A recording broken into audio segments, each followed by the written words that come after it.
La sucesión de los inquisidores generales estaba marcada por el rey, con la sanción favorable del Papa. Sin sanción papal no había inquisidor, y sin inquisidor no había Inquisición. No obstante, los inquisidores generales son ante todo colaboradores de los reyes y su cargo es de carácter político y de carácter eclesiástico. ¿Qué concepto tiene el vulgo sobre los inquisidores? Bueno, parece ser que piensan que son personas torvas, incultas, ávidas de sangre, capaces de las mayores villanías, que sin lugar a dudas llevaban a cabo cada día sin respeto alguno por nada ni por nadie. Bien, nada que pueda ceñirse a la realidad. Entre los inquisidores encontramos las mentes más preclaras del pensamiento. En el siglo XVI, por lo menos, la mayoría de ellos fueron hombres cultos y finalmente más bien moderados. Pensemos en el cardenal Cisneros, quien al fundar la Universidad de Alcalá no inquirió sobre los antecedentes de los profesores.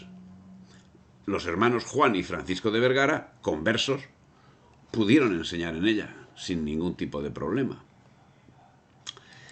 Y nada menos que 16 inquisidores generales fueron elevados al cardenalato. Decididamente no estamos hablando de torpeza intelectual.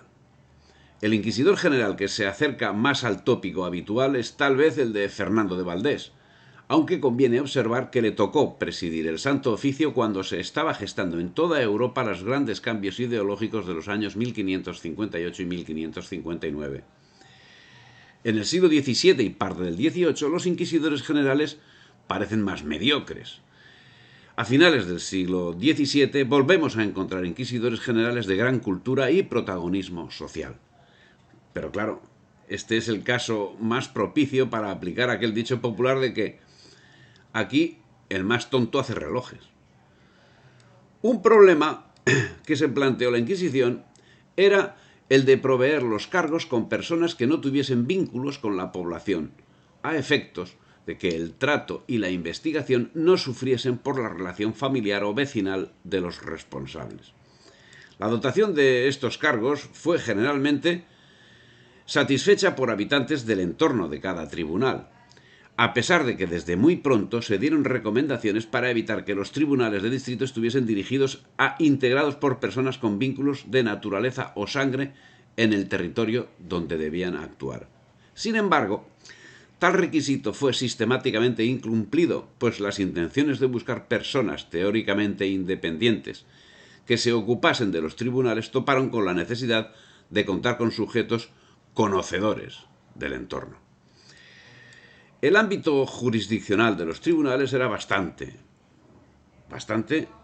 o extremadamente amplio. Debemos tener en cuenta el número máximo alcanzado, que fue de 20, más el de Lima y el de México y el de Cartagena de Indias, que fueron creados en etapas posteriores y cuya jurisdicción era inmensa, alcanzando hasta Filipinas. Estas enormes jurisdicciones, que ya eran grandes en los reinos peninsulares, unido al exiguo número de inquisidores y a la exquisitez de los métodos de análisis aplicados, hacen forzosamente exiguo el número de reos que solo parece grande cuando se prescinde de repartirlos en el tiempo. Cuando la reina falleció en 1504, había 9 tribunales en la corona de Castilla: Sevilla, Córdoba, Jaén, Cádiz, Jerez, Granada, Toledo, Ciudad Real, Cuenca, Llerena y Murcia, Cartagena. Al margen de esta distribución, aparecían de vez en cuando inquisidores en lugares en los que después no habrá ningún tipo de tribunal estable, como por ejemplo en Guadalupe, en 1485, en Valladolid, también en 1485, o en Ávila, entre 1490 y 1500. En cuanto al número de funcionarios, rondaban el centenar hacia 1504, 100 funcionarios para toda la Inquisición, año del fallecimiento de la reina. Y su evolución fue acorde con la distribución de los tribunales que no vieron incrementada su dotación de personal.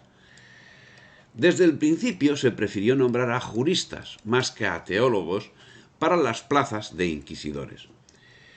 Esta es la razón por la cual los tribunales tenían que acudir a las calificaciones de los teólogos para determinar la importancia y el alcance de las delaciones por herejía.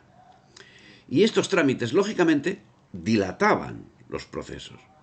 Pero debemos tener en cuenta, al abordar esta cuestión, que las pesquisas en su mayor parte se realizaban antes de procederse a la detención del reo, por lo que su causa y su presidio no se veían prolongados por la pesquisa, sino que en todo caso se veían provocados por el resultado de la misma, o de otro modo, el reo ni tan siquiera se enteraba que había sido investigado.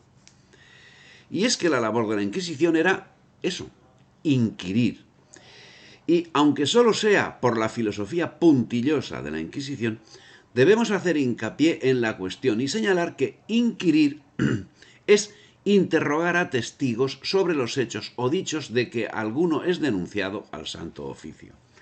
Alguna vez significa solamente informes reservados por medio del comisario, siendo que los comisarios fueron, ante todo, curas párrocos. Estos clérigos muy pocas veces expresaron su condición de agentes inquisitoriales, y en la mayoría de las ocasiones se limitaban a responder las cuestiones que les eran planteadas por el inquisidor. Lo que es de destacar en cualquier caso es la formación de los responsables inquisitoriales. Sean teólogos o juristas, los inquisidores suelen ser, por lo menos en el siglo XVI y en la primera mitad del siglo XVII, hombres que han tenido una formación universitaria esmerada. En 1481 es nombrado inquisidor general de Aragón Gaspar Juglar, quien posteriormente nombraría a Juan Orts y Juan Gualbes, que serían destituidos por el Papa Sixto IV, a lo que Fernando el Católico respondió rogando que vuelva a restituirles en sus puestos y que otorgue poder a Juglar para nombrar y destituir inquisidores, prolongándose este poder a otro fraile, para que siempre tengamos en dicha provincia inquisidores que nos sean gratos, porque estamos decididos a no permitir jamás que otros, contra nuestra voluntad, ejerzan ese oficio. Hemos visto que en 1478 se implantó en España el Tribunal de la Santa Inquisición, siendo nombrado Torquemada como inquisidor general en 1482, que posteriormente sería nombrado también inquisidor de Aragón el año siguiente. La Inquisición era la primera institución común a los reinos hispánicos que imperaba por encima de las legislaciones particulares. El motivo fue, ante las quejas de contrafuero presentadas en Valencia, Zaragoza y Lérida, Fernando determinó que la defensa de la fe era una actividad de tal supremacía que los fueros no podían escudar la herejía. En 1498, a la muerte de Tomás de Torquemada, fue nombrado inquisidor general Diego Deza, que como Torquemada era de ascendencia judeo-conversa. Sería depuesto por el rey Fernando en 1507, que puso en su lugar al cardenal Cisneros. Durante el mandato de Deza, desarrollado en un momento de desestabilización política, se dieron unas situaciones poco acordes con el espíritu de la Inquisición, entre otras el inquisidor de Córdoba, Diego Rodríguez Lucero, que aprovechó el fallecimiento de la reina para iniciar su actividad corrupta.